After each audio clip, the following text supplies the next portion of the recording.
Olá, sabe aquela dor nas costas que desce para a perna? É uma queixa super comum, mas a grande dúvida é sempre a mesma. E agora? O que fazer? Hoje a gente vai mergulhar num caso clínico real para entender qual é a melhor abordagem. Imagina a cena. Um homem de 41 anos entra no consultório. Ele está com uma dor forte que começou de repente e já chega com o próprio diagnóstico na ponta da língua. É um cenário clássico e que já nos joga direto no centro do debate. E aqui está o X da questão. O instinto dele e de muita gente é pedir um exame de imagem para ver o problema. Mas, será que essa é a melhor coisa a se fazer? Para a gente responder essa pergunta, a gente precisa entender melhor o caso dele. Vamos lá. Então, vamos dar uma olhada nos detalhes do nosso paciente. Vamos chamar ele de o jardineiro, para a gente entender bem o desafio que ele representa. A história é a seguinte: ele estava no jardim, arrancando uns arbustos, e de repente sentiu aquela dor aguda na lombar que irradiava para a perna esquerda. Em 2 dias, a coisa só piorou. No exame físico, um teste simples, o de elevação da perna, já reproduz a dor. Isso é um sinal bem forte de que um nervo ali pode estar sendo comprimido. A suspeita principal: hérnia de disco. Ok, agora vamos sair um pouquinho do caso específico do jardineiro para entender a condição em si. O que é, afinal, uma hérnia de disco? E qual é o verdadeiro papel de um exame com uma ressonância magnética que ele tanto quer fazer? A definição é bem direta. Pensa no disco entre as vértebras como um amortecedor com um recheio gelatinoso. A hérnia acontece quando parte desse recheio escapa, sai do lugar. É importante notar que a gente evita usar termos que soam muito assustadores, como disco rompido. A gente prefere falar em disco protuberante, que é mais neutro. E essa é a pergunta de US$ 1 milhão. É o que muda completamente o jogo. Quase todo mundo acha que, se tem hérnia no exame, tem que ter dor. Só que a realidade que a ciência nos mostra é bem mais complexa. E, para ser sincero, é bem surpreendente. E aqui vem o grande plot twist. Dá uma olhada nesse gráfico. Ele mostra a frequência de hérnias de disco em pessoas que não sentem absolutamente nada de dor. Com 20 e poucos anos, quase 1/3 das pessoas já tem uma hérnia sem nem sonhar com isso. Aos 50, esse número sobe para 60%. E aos 80, pasmem, chega a quase 85%. Então, o ponto central é este. É muito fácil fazer uma ressonância, achar uma hérnia de disco e culpar ela pela dor que a pessoa está sentindo, quando, na verdade, aquela hérnia pode não ter nada a ver com a história. Ela pode ser só um achado incidental, algo que já estava ali quieto no seu canto. E isso é um perigo, porque pode levar a tratamentos desnecessários. Certo. Se o diagnóstico por imagem pode ser tão enganoso, como é que isso muda a forma de tratar?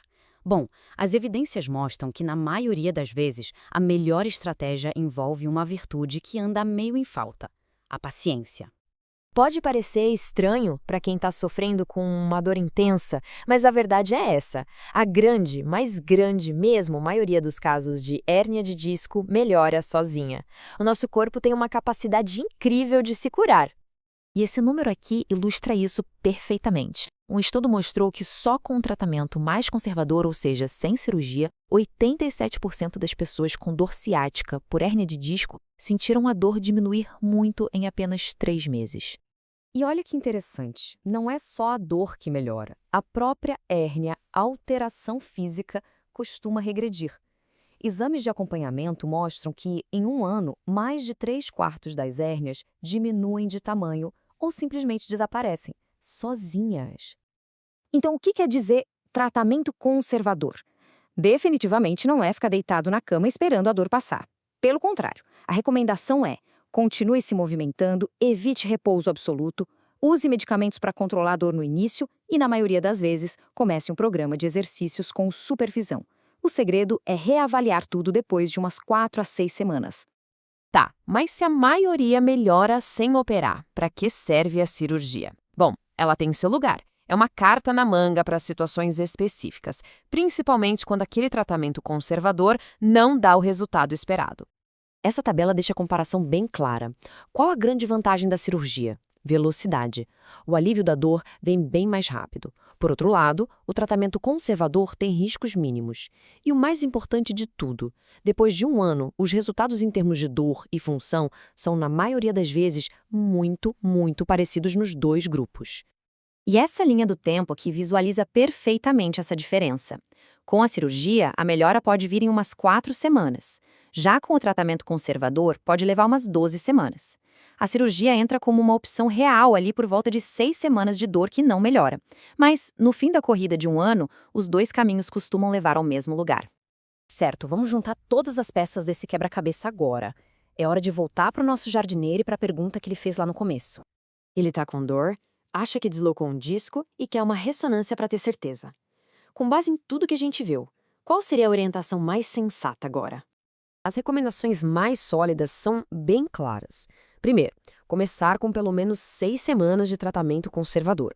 Segundo, explicar por que uma ressonância agora não só é desnecessária, como pode até atrapalhar. É crucial também acalmar o paciente mostrando que o prognóstico natural é ótimo. E por fim, qualquer decisão dali para frente tem que ser tomada em conjunto. E se a conversa for para a cirurgia, essa é a mensagem central. A cirurgia não é uma opção melhor, ela é uma opção mais rápida. Ela basicamente compra tempo de recuperação, mas não necessariamente garante um resultado final melhor lá na frente.